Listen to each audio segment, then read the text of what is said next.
దేవరాగం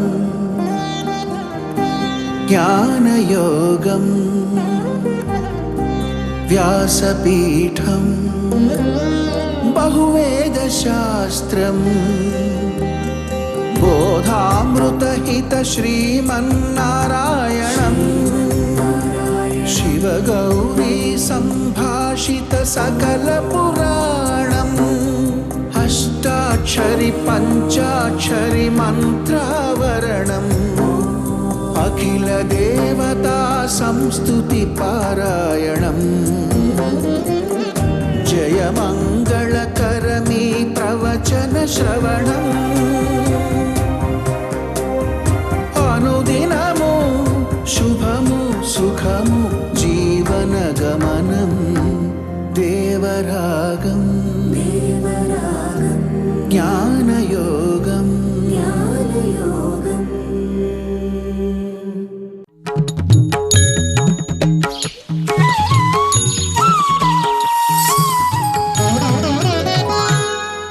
ఆపదామపహర్తారం దాతారం సర్వసంపదాం లోకాభిరామం శ్రీరామం భూయో భూయో నమామ్యహం.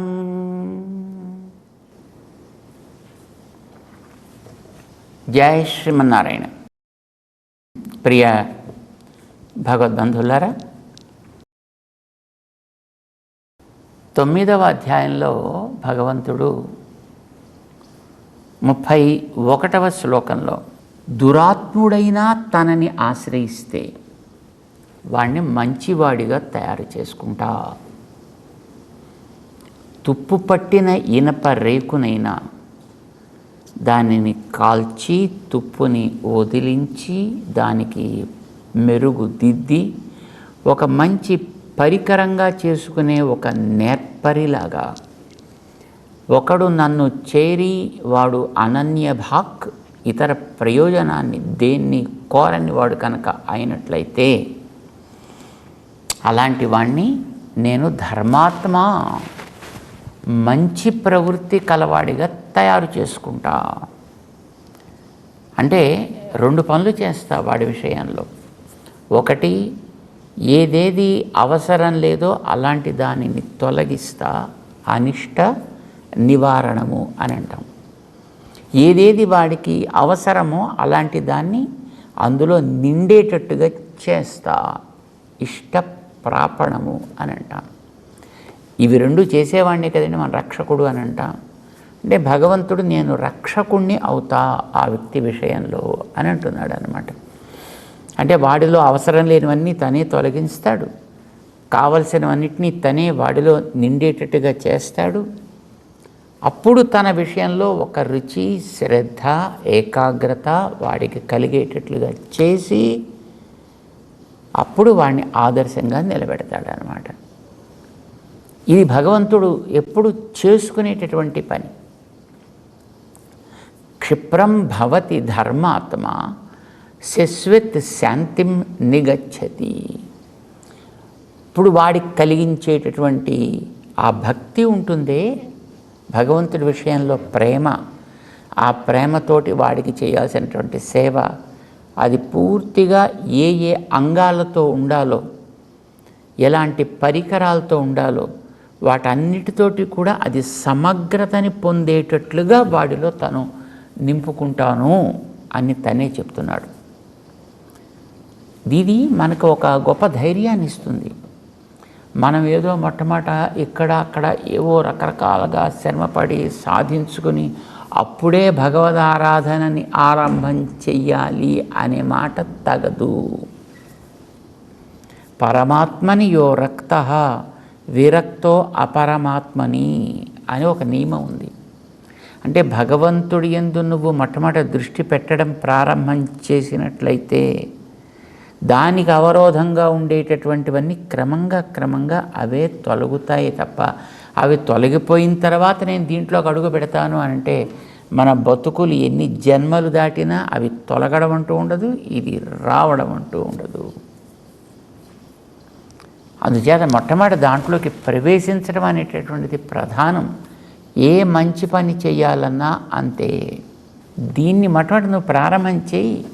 ఎలా ఉన్నావో ఏవాన్ యశ్చాస్మి తత్వతః, నేను ఎలా ఉన్నానో ఎంతున్నానో అక్కడి నుంచే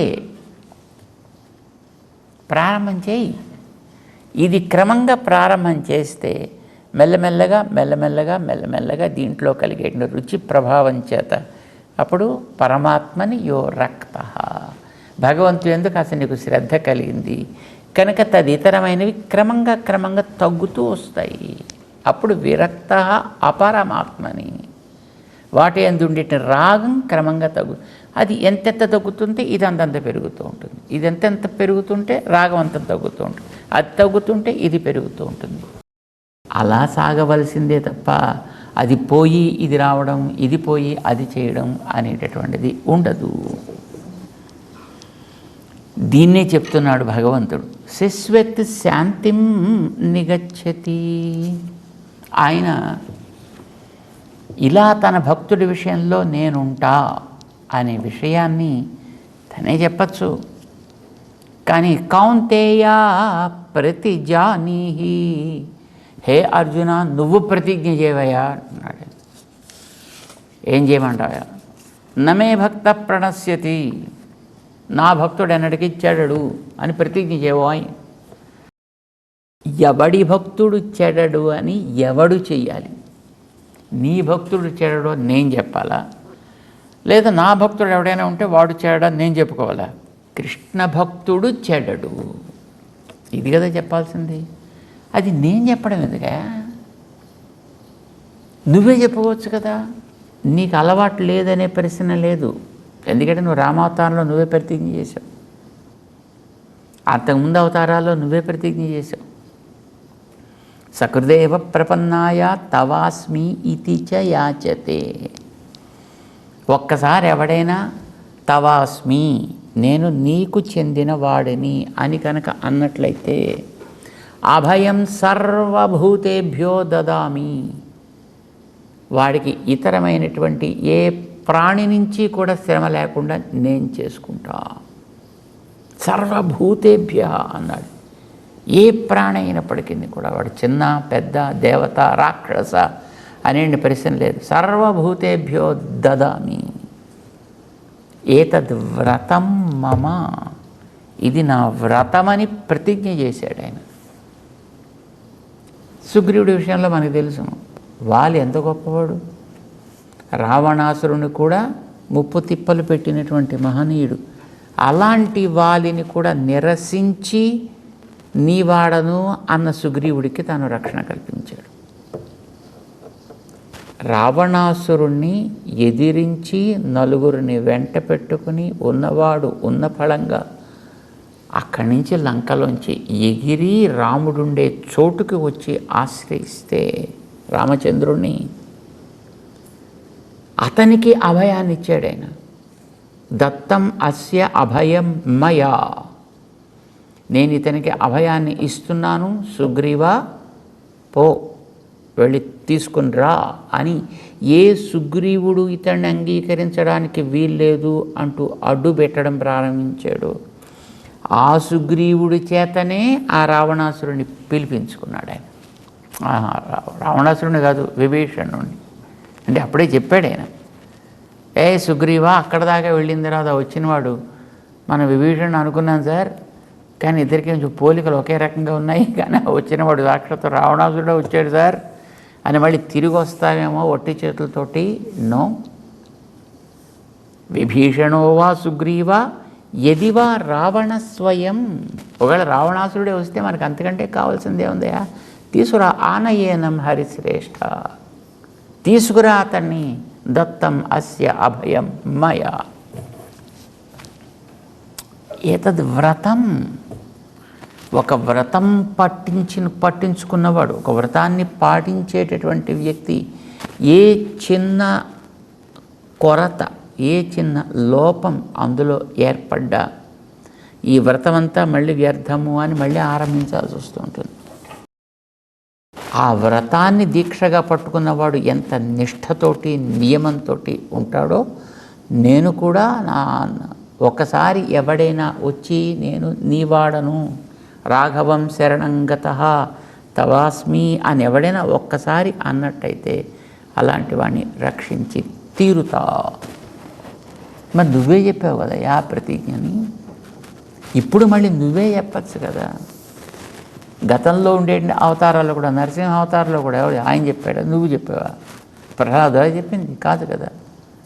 సత్యం బ్రవీమి మనుజాహ స్వయం ఊర్ధ్వబాహు, చేతులు పైకెత్తి మరీ నేను ప్రతిజ్ఞ చేస్తున్నా, నువ్వే కదా చెప్పుకున్నావు. కానీ గత అవతారాలన్నింటిలోనూ కూడా ఏం చెప్పాల్సి వచ్చినా నువ్వే ప్రతిజ్ఞలు చేసుకున్నావే. ఇప్పుడు కౌంతేయ ప్రతిజాని, నేను నీకు లోకుగా దొరికాను కనుక నన్ను ప్రతిజ్ఞ చేయమంటున్నావు, నువ్వే చేయొచ్చు కదా చేసేదేదో అంటే.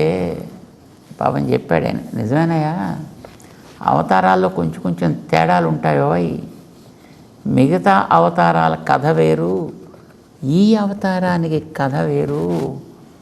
మిగతా అవతారాల్లో ఒకసారి ఒక మాట అంటే ఆ మాటకి మళ్ళీ తిరుగు ఉండదు, అది తప్పకుండా పాటించి తీరుతా. రామో ద్విర్నాభిభాషతే అనే రామావతారానికి నియమం ఉంది. ఒకసారి ప్రాణం ఇస్తానంటే ఇచ్చేస్తానంతే, ఏమవుతుంది అనేటువంటి ఆలోచన మళ్ళీ రానివ్వను, దానికి ఆలోచనకు అవకాశమే ఉండదు అక్కడ. మిగతా అవతారాలన్నీ అలా ఉంటాయి, కానీ కృష్ణావతారం స్పెషల్ అయ్యేది. ఇది మిగతా వాటి లాంటిది కాదు. ఇందులో ఎంత తీవ్రంగా ఇది ప్రతిజ్ఞ చేస్తానో అంత తీవ్రంగానూ ఆ ప్రతిజ్ఞని అవసరం అనుకుంటే వదిలేస్తూ ఉంటాను కూడాను. అలాంటి ఒక చిన్న ప్రాబ్లం ఈ అవతారానికి ఉంది. దేనికోసమని? నా కోసమని కాదు, నన్ను ఆశ్రయించుకున్న భక్తుల కోసమని అవసరమైతే నేను అలా వదిలేసే పనికి కూడా వెనుకాడను. ఇది కృష్ణావతారం, భక్తుల కోసం. అంటే మిగతా అవతారాల్లో కూడా అలాంటి స్థితి మనకి అక్కడక్కడ కనిపిస్తుంది సుమండి. నరసింహావతారం ఎత్తినప్పుడు మామూలు అవతారం కాదు అది, అదొక యూనిక్ అవతారం అది. ఎందుకంటే అప్పటిదాకా అట్లాంటి పెద్ద ఎవరు చూడలేదు. మనిషి ఆకారం, సింహపు శరీరం, అందులోనూ ఎక్కడో స్తంభాల్లోంచి పుట్టడం. స్తంభాల్లోంచి పుట్టడం ఏమిటండి, ఇంకా చెట్లలోంచి అంటే ఇంకా పళ్ళు కాయలు పూస్తాయి, పండుతాయి, దొరకచ్చు. కానీ స్తంభాల్లోంచి ఏం పుడతాయండి? కానీ ఇప్పుడు స్తంభాల్లోంచే పుట్టాల్సి వచ్చింది. అలా వచ్చాడంటే నేను ఈ రకమైనటువంటి వ్యవస్థని ఈ ప్రపంచంలో ఏర్పాటు చేస్తున్నాను అని పెట్టుకున్న వ్యవస్థని కూడా అతిక్రమించి, ఎందుకంటే ఒక ప్రాణిలోంచే మరొక ప్రాణి పుట్టవలెను, ఇది నియమం ప్రపంచానికి ఉండేటట్టు. మనిషిలోంచి మనిషి పుట్టవలెను, జంతువుల్లోంచి జంతువులు పుట్టవలెను, సామాన్యంగా ఇదే ఒక క్రమం.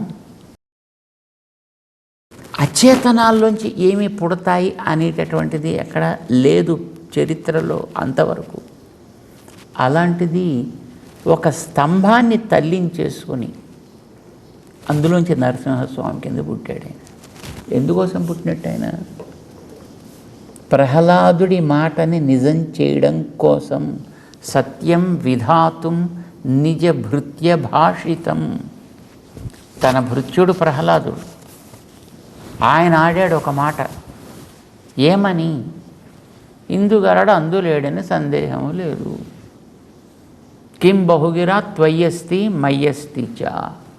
ఏం చెప్తానయ్యా నాన్న, ఎక్కడున్నాడు అక్కడున్నాడు అక్కడ ఎన్నని చెప్పగలుగుతాను? అట్లాగా ప్రపంచంలో ఉన్న వస్తువులన్నీ ఎక్కడ పరామర్శించగలుగుతాను? దానికి ఎంతకాలం పడుతుంది? అంచేత ఊరికే విస్తరణ అక్కర్లేదయా. త్వయ్యస్తి మయ్యస్తి. అస్సలు సహించడం చేత కానీ నీలో ఉన్నాడు, వదిలితే సహించడం చేత కానీ నాలో ఉన్నాడు. ప్రేమించే నాలో ఉన్నాడు, విద్వేషించే నీలో ఉన్నాడు. ఎందుకంటే ఇంకేం చెప్పంటావు అన్నాడు ఆయన. ఈ మాట అన్నందుకు ఇక్కడ అక్కడ అక్కడ అక్కడ అడగడం ప్రారంభం చేశాడు. సరే, స్తంభాన్ని కూడా చూపించి వేధవాయి అంతటా ఉంటాడంటున్నావు, ఇందులో చూపిస్తావా అన్నాడు ఆయన. ఏ స్తంభాన్ని అయితే ఆయన ఇందులో అని కొట్టాడో అందులోంచే రావాల్సి వచ్చింది.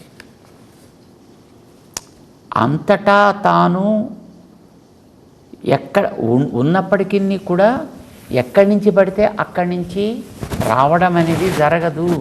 ప్రాణుల్లోంచి ప్రాణుల కిందే వస్తాయి. ఇది మామూలుగా పెట్టుకున్నటువంటి నియమం.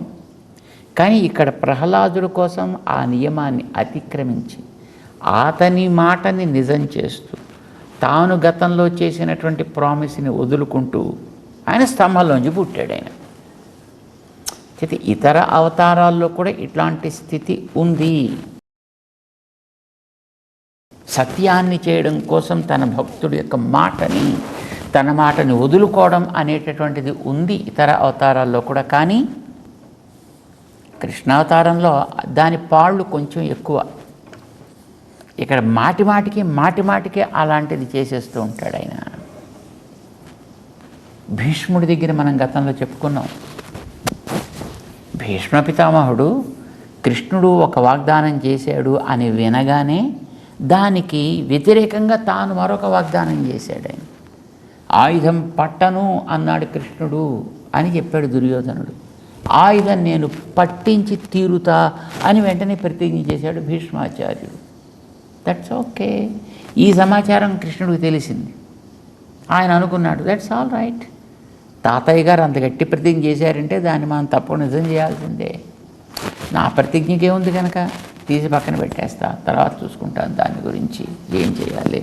ముందర ఆ తాతగారి యొక్క భీష్మ పితామహుడి యొక్క ప్రతిజ్ఞ నేను నెరవేర్చి తీరుతా అన్నాడైనా. వెంటనే యుద్ధం సిద్ధమైనప్పుడు 11వ రోజున రథంలోంచి తను దూకి చేత చక్రం పట్టి భీష్మ పితామహుడి మీదకి ఊరికాడు. ఆయన ఆయుధం పట్టించాడు. ఆయన పట్టను అన్నవాడి చేత భక్తుడి కోసం తాను అప్పుడప్పుడు ఏదైనా చేయడానికి వెనక ఆడడు. ఎక్కడైనా అలాంటి డౌట్ వచ్చినప్పుడు తను జాగ్రత్తగా ఉంటాడు, తను దూరంగా ఉంటాడు. ఎందుకంటే సుగ్రీవుడికి రాజ్యాన్ని ఇవ్వాలి. సుగ్రీవుడికి నాకు రాజ్యం కావాలి అనే కోరికతో వచ్చాడు ఆయన.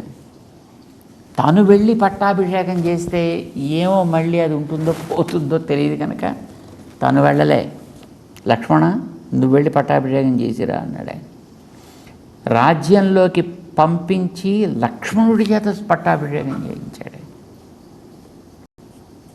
అంటే లక్ష్మణుడు చేశాడు అంటే దాన్ని ఏమైనా సరే తాను నిజం చేసి తీరాల్సి వస్తుంది కనుక.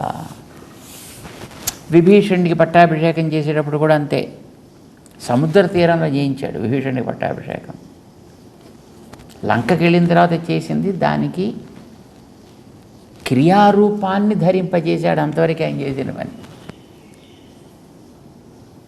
రాక్షసేంద్రం విభీషణం లంకాయాం అభిషిచ్య అనేది ఇదివరకే అయిపోయింది. ఎప్పుడైపోయింది? సముద్రం మీద ఇంకా సేతు నిర్మాణం కావడానికి పూర్వమే. ఏ క్షణంలో అయితే విభీషణ్ణి రక్షించాలి అని తాను డిసైడ్ చేసుకున్నాడో, ఆనయేనం హరిశ్రేష్ఠ అని సుగ్రీవుణ్ణి పంపించాడో, రాగానే లక్ష్మణస్వామిని వెళ్ళి సముద్ర జలాలు తెమ్మన్నాడు. చేవయ్యైతే లంకా నగరానికి రాజుని చేసేయి అన్నాడు ఆయన. ఏం ధైర్యం చూసుకుని అన్నాడండి ఆయన. అంటే ఏం ధైర్యం ఏంటి? లక్ష్మణుడు చేశాడంటే దాన్ని ఏమైతే నిజం చేసి తీరాల్సిందే. తనే కనుక చేసినట్లయితే ఏమో తన మాట మీద తనకే నిలకడ ఉంటుందో ఉండదో తెలీదు. అందుకోసం తను పట్టాభిషేకం ఆ బాధ్యత తన మీద పెట్టుకోలేదు, ఆయన మీద పెట్టాడంటే దాన్ని నిజం చేయడం తన కర్తవ్యం అవుతుంది. కానీ భక్తుణ్ణి ఎప్పుడూ కూడా ఆయన మొక్కపోనివ్వడు. నువ్వు నాకు భక్తులు చాలా గొప్ప భక్తుడు అయా, అందుకోసమని నా భక్తుణ్ణి నేను ఎప్పుడు కూడా మరువను, నా భక్తుణ్ణి నేను ఎప్పుడు కూడా చూడకుండా ఉండను, నా కనుమరుగయ్యేటట్లుగా నేను వదలను. కోడి చూడండి, తన పిల్లలతో పాటు నడిచేటప్పుడు ఏ పిల్ల దూరం కానివ్వదు. అది ముందు నడుస్తూ పిల్లలు వెనకాతలు వస్తున్నప్పటికీ కూడా వాటన్నిటిని కూడా తను గమనించుకుంటూనే ఉంటుంది. వాటి జాగ్రత్త కాపాడుకుంటూ ఉంటుంది. అలాగా భగవంతుడు తనను ఆశ్రయించుకున్నటువంటి వారందరినీ కూడా ఎప్పుడూ తన కనులలోంచి బయటికి పోనివ్వడైనా.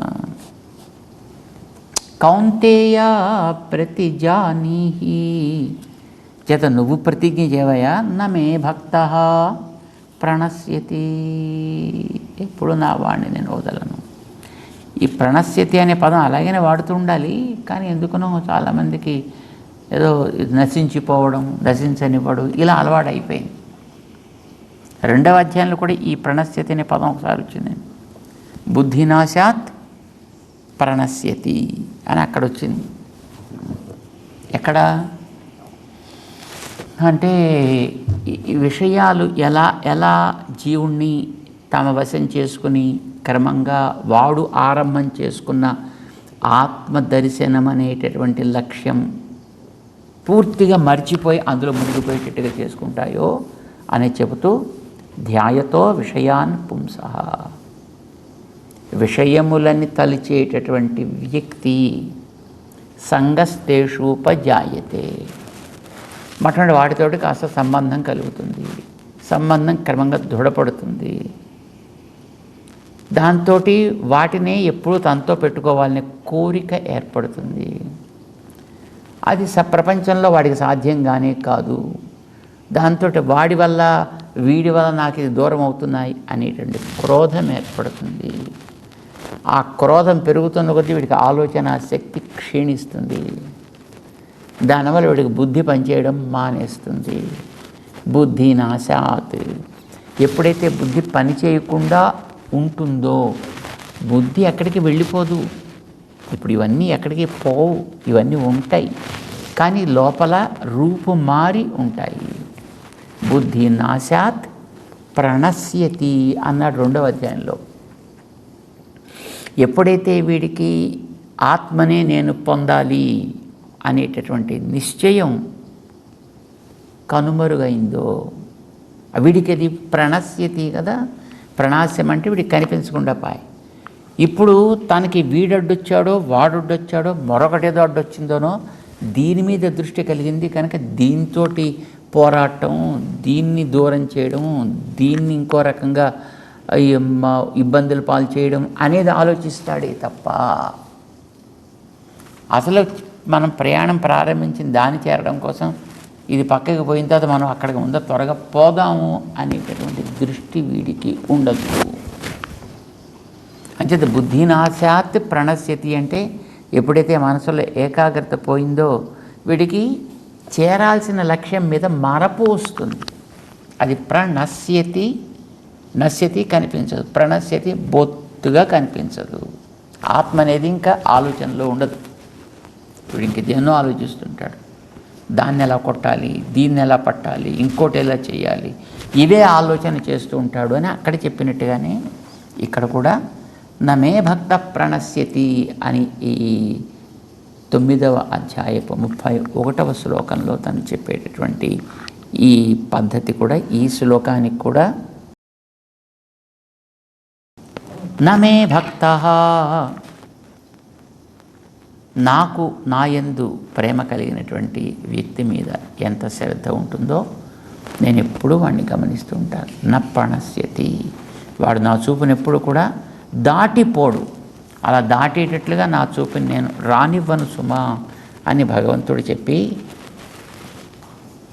ఎవడైనా నన్ను ఆశ్రయిస్తే బాగుపడతాడయ్యా. ఇది చెప్తున్నాను 32వ శ్లోకంలో. మాం హి పార్థ వ్యపాశ్రిత్య ఏపి స్యుః పాపయోనయః స్త్రియః వైశ్యాః తథా శూద్రాః తేపి యాంతి పరాం గతిం. శ్రీకృష్ణుడు చెప్పే మాటలు ఇవి. అంటే ఆ రోజుల్లో బ్రాహ్మణుడి కంటే వేరైనటువంటి మిగతా జాతులన్నింటినీ కూడా ఒక పక్షపాతంతో దూరం పెట్టేవాళ్ళు. ఈ శ్లోకాన్ని బట్టి మనకి తెలుస్తోంది. రామానుజాచార్యుల వారు అవతరించిన తర్వాత భగవంతుడిలో ఉండే ఈ ప్రతిపాదనని ఆయన యొక్క ఔదార్యాన్ని గుర్తించిన వారు కావడం చేత తిరిగి మళ్ళీ ఆటంకాలను తొలగించి మహిళలకి కూడా మంత్రాన్ని పొందేటువంటి అధికారాన్ని ఇచ్చారు. శూద్రులకి కూడా వైష్ణవులు కాగలిగేటటువంటి యోగ్యతని ప్రసాదించారు. మంత్రార్థ జ్ఞానానికి జాతి జన్మ అనేటటువంటివి అవరోధములు కావు సుమా. రుచి మాత్రమే ప్రధానము. ఎవడికి రుచి ఉంటుందో వాడు ఎవడైనప్పటికీ కానివ్వండి, వాడు అంత్యజాతీయుడా ఉత్తమ జాతీయుడా అనే ప్రశ్నే లేదు. వాడికి తప్పనిసరిగా అర్హత ఉంటుంది అని చెప్పడమే కాదు, చేసి చూపడమే కాదు, దానిని అందరూ అంగీకరించగలిగేటట్లుగా ఒక నియమం చేసి సమాజాన్ని ఉద్ధరించినటువంటి మహనీయులు భగవద్ రామానుజులు అని మనం చెప్పుకుంటూ ఉంటాం కదా. అది మనకి స్వామి ఈ 32, 33 శ్లోకాల్లో ఉపదేశం చేస్తున్నాడు. రామానుజాచార్య స్వామి వారికి ఇలాంటివన్నీ ఒక అద్భుతమైనటువంటి ప్రేరణాప్రదములైనటువంటి శ్లోకాలు అని మనం జ్ఞాపకం పెట్టుకోవాలి. ఏం చెప్పాడో ఆ శ్లోకాల్లో మనం తెలుసుకుందాం. జై శ్రీమన్నారాయణ.